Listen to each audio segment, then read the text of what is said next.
100만원 투자 시 5년 뒤 20배 2천만원 되는 거예요. 세상 어디에도 이런 수익률을 보장하는 상품 없습니다. 비트코인이 유일한 거예요. 1000만원 투자했으면 얼마겠어요? 2억이겠죠? 안녕하세요. 퀀트 트레이딩 1타 강사 퀀타입니다. 이 곧 추석이죠. 근데 날씨가 아직도 엄청 덥네요. 우리 추석 연휴 끄트머리에 미국 금리 결정이 있어요. 9월 19일 새벽 3시. 그게 아주 중요합니다. 대체 이 미국 금리가 뭐길래 이 비트코인 하는 사람이 신경 써야 하는지 복잡하죠? 하지만 돈은 사실 금리랑 상관없이 벌 수 있어요. 다만 큰 흐름에서 금리가 영향을 주니까 신경 써야 하는 겁니다. 그래도 어차피 인플레이션이란 게 존재하기 때문에 이 모든 자산의 가격은 결국 상승합니다. 이 자산마다 얼마나 오르냐의 차이일 뿐이죠. 뭐 주식, 부동산, 뭐 가상화폐, 뭐 비트코인, 이더리움 이런 게 그냥 자산마다 상승률, 하락률의 차이가 있을 뿐이지 결국 인플레이션이기 때문에 결국 올라요. 물론 가격은 내리기도 합니다. 최근 비트코인 가격 보시면은 많이 내려왔죠. 많이 내려온 거예요. 크게 보면 주구장창 내려오기만 했어요. 물론 이때도 버는 사람들은 여기서 벌고 여기서 벌고 여기서 벌고 또 여기서 벌겠죠. 이 가격은 당연히 오르기도 하지만 내리기도 해요. 그러니까 내려갈 때도 돈을 벌어야 2배로 버는 거예요. 여기서 먹고 내려갈 때도 먹고 그럼 2배로 버는 거잖아요. 제가 항상 강조하지만 숏을 할 수 있어야 내려갈 때도 돈을 벌겠죠. 숏을 못하면 뭐다? 사기 도박이에요. 그러니까 국장, 국내 거래소 이런 거 하는 거 아닙니다. 오늘은 그래서 이 추석 전에 가볍게 테스트 겸 제가 매매 전략 어떻게 쓰는지 간단히 이야기해 보려고 합니다. 물론 당연히 매매법도 있습니다. 오늘 사용할 지표는 OBV라는 겁니다. 영어로 온 밸런스 볼륨의 약자죠. 이름에서 알 수 있듯이 이 볼륨 거래량이 들어가 있어요. 거래량 기반 지표다. 이 가격의 상승 및 하락하고 거래량 간의 상관관계를 분석한 거예요. 가격이 오르는지 횡보하는지 내리는지 이거를 거래량하고 상관관계를 분석해서 만든 지표 이렇게 아시면 됩니다. 별로 중요한 내용은 아니지만 이 미국의 금융분석가 조 그레닐이라는 사람이 1963년에 만들었대요. 1963년에는 당연히 비트코인이 없었기 때문에 주식시장에 쓰려고 만들었겠죠. 뭐 파생 상품이나 뭐 다른 거에 썼을 수도 있는데 아마 주식에 쓰려고 만들었을 거예요. 이 OBV를 한 줄로 설명하면은 매 틱마다 이 거래량이 나올 거 아니에요. 이 거래량을 누적해가지고 가격 변동하고 거래량 간의 상관관계를 한눈에 보이도록 지표화한 거예요. 그래서 OBV는 가격 플러스 거래량이다. 이렇게 보시면 됩니다. 이 OBV의 지표의 탄생 원리, 기본 원리는 간단합니다. 요거를 요 생각에서 만들어진 지표예요. 거래량이 가격에 선행한다는 생각에서 나온 지표가 이 OBV다. 뭔 말이냐면 결국 이 거래량 변화가 가격의 상승이나 하락을 이끈다는 거죠. 거래량이 이렇게 있다가 거래량 갑자기 팍 터지면은 가격이 뭐 오르든지 내리든지 어쨌든 변동성이 발생한다는 거죠. 즉 이것도 일종의 변동성을 측정하기 위한 모멘텀 지표예요. 그동안 제 영상 보셨으면 제가 변동성 얼마나 좋아하는지 아실 거예요. 변동성을 측정하는 모멘텀 지표다. 한마디로 OBV의 높낮이가 있겠죠. 낮을 때는 거래량이 낮은 거예요. 거래량 낮고 가격도 하락. 자, OBV가 높다. 가격이 상승하든지 가격이 하락하든지는 중요하지 않아요. 그냥 거래량이 늘어났다는 거예요. 거래량의 변화를 파악해서 이 향후 가격이 오를지 내릴지 그런 거를 예측하는 거예요. 그럴 때 씁니다. 계산 방법도 간단해요. 거래량들이 이렇게 쭉 있잖아요. 거래량이 있는데 이걸 기본적으로는 다 더하거나 빼는 거예요. 어쩔 때 더하냐. 가격이 오르면은 더해요. 가격이 내린다. 그럼 빼는 거예요. 각 캔들마다 거래량이 이렇게 있겠죠? 그럼 만약에 여기서 여기 갈 때 가격이 올랐다. 그러면 요거 두 개를 더합니다. 그 다음에 여기서 여기 갈 때는 가격이 내렸다. 그러면 여기서 요거는 뺍니다. 올랐으면 더하고 내렸으면 빼고 뭐 이런 식으로 계속해서 누적하는 거예요. 그거를 일정 기간 동안 항상 할 때 모든 지표에는 기간이 있어요. 영원히 이걸 할 수가 없어요. 이동평균선 뭐 다 기간 있죠. 그렇듯이 일정 기간 동안에 거래량의 누적 그런 겁니다. 그래서 거래량이 누적된 값이 양수냐 음수냐 그 다음에 얼마나 변했냐 요 세 개를 판단할 수 있는 거예요. 양수면은 어쨌든 거래량이 늘었다. 그러면 시장이 다시 움직일 이 뭔가 모멘텀이 있다. 에너지가 모아지고 있다. 거래량이 음수다. 그럼 뭐예요? 거래량이 줄었다는 거는 시장에서 활기가 줄어가고 있는 거죠. 거래량이 바닥이면 이 변동성이 올 수도 있지만 어쨌든 거래량 바닥이라는 거는 단기 변동성이 커진다는 걸 의미해요. 근데 이 OBV가 이렇게 막 출렁인다. 시장에 어떤 급변하고 있는 거예요. 최근에 뭐 금리 이슈라든지 미국 경제지표, 미국 대선 이런 걸로 해서 이제 차트가 이렇게 크게 출렁출렁 하죠. 그럴 때 이제 OBV가 얘도 이렇게 움직이는 거예요. 그래서 시장이 오른지 내린지 판단할 때 이걸 쓸 수 있다. 자, 그러면 이 OBV 지표를 사용한 전략의 수익률 한번 보시겠습니다. 이 비트코인 테더 무기한 항상 똑같아요. 비트 테더 무기한 선물 오늘은 15분 봉이에요. 야, 2024년 1월 1일부터 2024년 9월 12일까지 얼마냐? 257일입니다. 여러분들 위해 계산해 왔어요. 보시면 이 257일 동안 수익률 얼마? 수익률 81.86이에요. 제가 기존에 소개한 전략들을 비하면 높은 수익률은 아니죠. 하지만 257 257일이라는 기간에도 불구하고 이 최대 손실폭이 굉장히 낮아요. 굉장히 안정적으로 수익이 이렇게 쫙 늘어난 거예요. 이 전략이 257일이나 했음에도 불구하고 이렇게 안정적으로 수익을 내 전략인 이유는 뒤에서 설명해 드리겠습니다. 자, 257일에 81.86이면은 365일이면 1년이죠. 수익률 얼마? 약 116.26이 됩니다. 이거를 1년마다 복리로 투자한다고 하면 100만원을 복리로 5년 동안 투자한다고 해볼게요. 자, 그러면은 1년 차에 81.86%예요. 2년 차에 230, 3년 차에 501, 벌써 6배로 늘어난 거죠. 5년 차에는 1889%, 그러면은 거의 20배 되는 거네요. 그래서 100만원 투자 시 5년 뒤 어떻게 된다? 20배.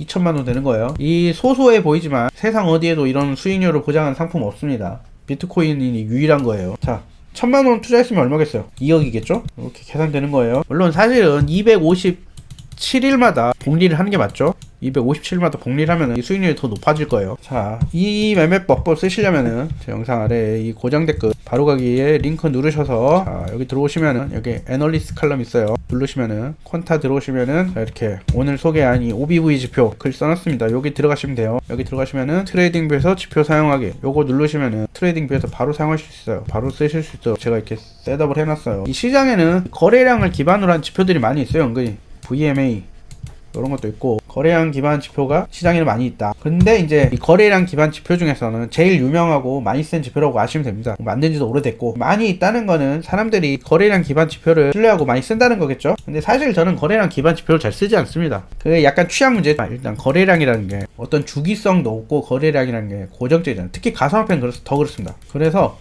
거래량이라는 게 하나의 지표로서 역할이 굉장히 약해요. 단기적으로 거래량이 막 한 방 빵 터지잖아요. 가상화폐는 대부분이 거래량이 없다가 이렇게 한번 확 오르고 또 거래량 없다가 한번 확 오르고 이런 식이에요. 가상화폐는 비트코인이 대장임에도 불구하고 이런 식이에요. 근데 주식시장은 사실 그렇진 않아요. 물론 주식시장도 그럴 때가 있는데 주식시장은 이 거래량이 꾸준하게 나와요. 그래서 이 거래량 기반 지표가 어느 정도 적용이 돼요. 또 단점이 뭐냐면 짧은 패턴 1분봉이나 15분봉 이런 데서는 또 거래량 지표 잘 작동을 안 해요. 왜냐면 이 아까 말한 가상화폐 이렇게 하나 오잖아요. 근데 이게 한 달에 한 번, 뭐 2, 3주에 한 번 이런 게 터지는 거예요. 그렇기 때문에 1분봉이나 15분봉에서는 이 거래량을 잡아낼 수가 없어요. 그래서 약간 무용지물인데 오늘 가져온 이 OBV는 이 오리지널하고 조금 다르게 변형이 돼 있어서 쓸만해서 제가 가져온 거예요. 그리고 또 제가 이거 지표 매매법을 계속 소개하다 보니까는 생각보다 1시간 봉, 4시간 봉 이런 걸 쓰시는 분들이 많더라고요. 전 절대 1시간 봉, 4시간 봉 이런 거 쓰지도 않지만 제가 쓸 수 있는 최선은 15분 봉이에요. 15분 봉도 전 답답해서 못 보는 사람이에요. 근데 이제 1시간 봉에서 전략, 4시간 봉에서 전략 이런 거는 사실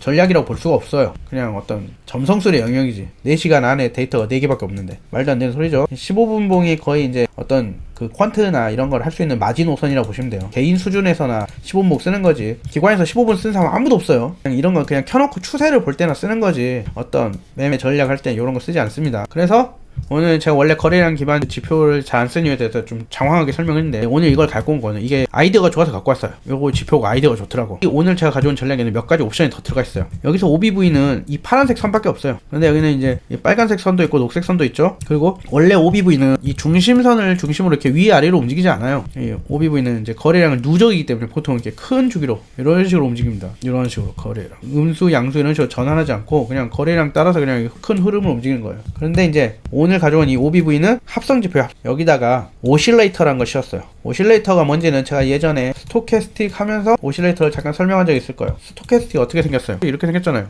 오실레이터를 씌우면은 지표가 이렇게 변해요. 주기성을 갖도록 위아래로 상하 진동. 그래서 기본 OBV에다가 지표의 변하는 속도, OBV 지표가 이렇게 빠르게 떨어졌다가 느리게 떨어졌다가 할 거 아니에요. 거기다가 이제 스토캐스틱을 씌우면은 변화율, 요거를 주기성 있게 만들어줍니다. 위아래로 진동하도록. 음수로 갔다가 양수로 갔다가 음수로 갔다가 양수로 갔다가. 그래서 이 지금 파란색 라인이 OBV의 이 오실레이터 OSC가 한번 씌워진 거다. 이렇게 보시면 됩니다. 그리고 여기에 이제 빨강, 녹색, 이건 뭐냐? 돈치한 채널이란 거예요. 이름 복잡해 보지만 이것도 제가 나중에 기회가 되면 또 설명할 건데 간단히 설명하면 원래는 이거는 여기 캔들 가격에 쓰는 거예요. 최고가, 최저가 이렇게 해서 채널을 만들어주는 거예요. 채널 만들어서 이게 저항, 여기 지지, 요런 채널을 만들어주는 거예요. 저항 지지 라인을. 그런데 이 돈치한 채널을 여기다 또 씌운 거죠. 그래서 이 OBV의 오실레이터 씌운 값이 최고가일 때 이 채널 최고가가 계속 갱신되고 내려갈 때 최저가 계속 갱신돼서 이 채널을 형성하는 거예요. 그럼 매매는 언제 하느냐? 간단합니다. 기존 최고가나 기존 최저가를 갱신할 때 하는 거예요. 기본적으로는 OBV 라인이 지지 라인을 뚫고 내려갔어. 그럼 어떻게 한다? 돌파할 때문에 더 하락하겠지? 하고 매도. 그럼 반대로 이 OBV 라인이 저항 라인을 뚫고 올라갔어요. 그럼 더 상승하겠네? 하고 매수. 여기서 이제 매수를 하는 거죠. 돌파하면은 최고가 값이 계속 따라가기 때문에 이런 식으로 값이 붙어서 올라갑니다. 그래서 이제 내려오면은 최고가 값은 이렇게 유지되면서 채널을 이렇게 형성하는 거예요. 자, 그런데 보시면 여기 보라색 화살표들이 보이죠? 이 전략이 안정적인 이유는 따로 있어요. 뭐 이렇게 안정적으로 수익이 올라간 이유는 이 보라색 화살표, 바로 이제 TPSL 때문이에요. TPSL이 뭔지 아시죠? Take a Profit, 그 다음에 이건 Stop Loss, 즉 익절, 손절 라인을 설정할 수 있다. 이 전략에서는. 그래서 이 전략의 설정 보시면은 여기서 뭐 레버리지도 있는데 레버리지는 좀 애매하게 잘 작동을 안 하는 것 같아요. 이거는 쓰지 마시고, 이거는 뭐 트레이드 방향 코스 보시면은 롱, 숏 양쪽 하나만 하든지 할 수 있어요. 나머지 뭐 설정가, 여기서 이제 스탑 로스 영역을 할 수가 있어요. 그런데 이 전략에는 핵심적으로 트레이닝 스탑을 코드로 구현해 놨더라고요. 굉장히 좋은 기능이에요. 여기서 이 롱 포지션을 들어갔죠. 그래서 여기까지 쭉 올라갔어요. 근데 여기서 하락을 했죠. 여기서 이게 익절이든 손절이든 이 포지션을 여기서 종료했다는 뜻이에요. 그래서 트레일링 스탑이 뭐냐면, 만약에 내가 여기서 포지션을 들어서 한 여기다가 익절을 걸었어요. 근데 얘는 여기까지 더 상승했잖아요. 그럼 여기까지 상승부를 못 먹은 게 아깝잖아요. 트레일링 스탑을 기능을 쓰면 여기다가 익절 라인을 걸었더라도 여기를 뚫고 올라가서 계속 올라가면 이 익절 라인도 같이 올라가요. 어느 선까지 계속 올라갑니다. 그래서 이 고점을 찍고 되돌림이 발생했을 때 내가 사전에 정한 되돌림의 비율 뭐 1%면 1%다. 되돌림 1% 발생할 때 여기서 익절을 하는 거예요. 굉장히 훌륭한 기능이죠. 대부분의 대형 거래소는 다 있어요. 그래서 제가 말한 대형 거래소는 뭐냐, 뭐 바이낸스, 바이비트, OKX 뭐 이런 데겠죠. 다 있어요. 당연히 국내 거래소는 없습니다.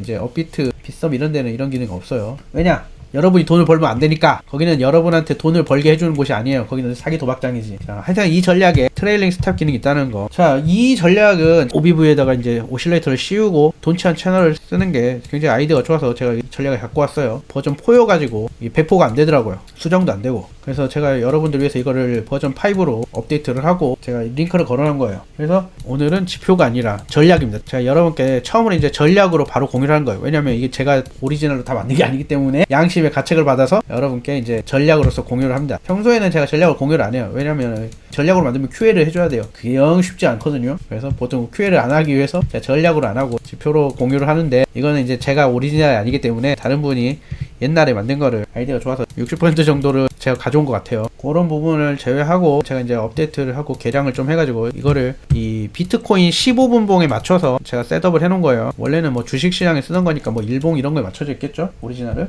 자, 그래서 중요한 거는 이건 전략이기 때문에 여러분이 직접 다 백테스트 해보실 수 있고, 지표 이 수치를 바꿔가면서 여러분이 필요에 맞게 다 바꿔보실 수 있는 거예요. 오실레이터 타입도 이렇게 종류 바꿔보실 수 있고, 소스 타입도 바꿔볼 수 있고, 저는 이제 기본으로 쓰신 걸 추천합니다. 뭐 이런 부분들도 이제 할 수 있고, 이제 이 트레이딩 뷰를 좀 익숙해지시면은 얼럿이란 걸 걸어가지고 자동 매매로 하실 수가 있어요. 그래서 이 전략을 쓰시려면은 제 영상 아래 고정 댓글에 바로가기 링크 누르셔서 여기 10X 미디어 홈페이지에서 애널리스트 칼럼 들어오시면은 거기 퀀타 있어요. 퀀타 누르시면은 제가 이렇게 오늘 소개한 OBV 지표에다가 바로 쓰실 수 있게 링크를 걸어놨어요. 누르시면은 트레이딩뷰에서 바로 이렇게 쓰실 수 있어요. 전략 보고서도 보실 수 있고, 그 트레이딩뷰 유료 쓰시면은 딥 백테스트로 기간을 설정하고 다 쓰실 수 있고, 아니더라도 기본 백테스트 기간으로도 쓰실 수 있어요. 테스트를 직접 해보시면서 쓰면 좋습니다. 자, 그래서 트레이딩뷰 쓰실 수 있고, 뭐 궁금하신다 여기에 눌러 물어보세요. 꼭 제 지표뿐만이 아니라 여기 뭐 저희 사이트에 뭐 여러가지 경제 캘린더 이것도 보시면은 19일이 얼마나 중요한 날인지 아시겠죠? 중요도 높음으로 되어 있는 지표망이 19일날 어마어마하게 발표가 있어요. 아침 저녁을 아주 그냥 새벽 3시에는 금리 결정하죠. 저녁에는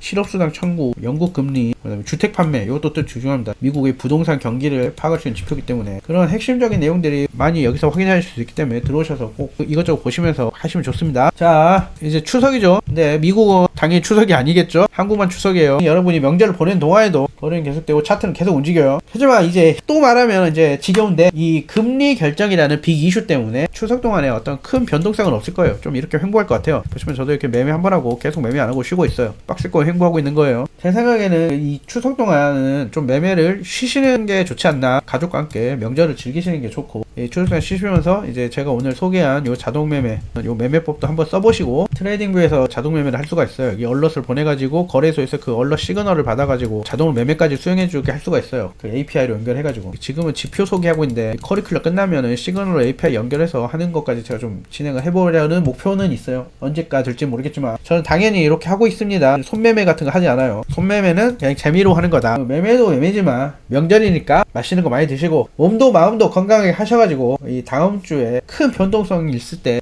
수익을 많이 내셔야 되지 않겠습니까? 준비를 하셔야 됩니다. 자, 여러분, 가상화폐는 사기가 아닙니다. 따라서 가상화폐 투자는 도박이 아닙니다. 이 명절이니까 가족끼리 가볍게 돈 내기 고스톱 정도는 하실 수 있죠. 하지만 매매할 돈은 남겨두고 고스톱 치세요. 아시겠어요? 오늘 영상이 도움이 되셨다면 구독, 좋아요, 알림 설정 부탁드립니다. 감사합니다.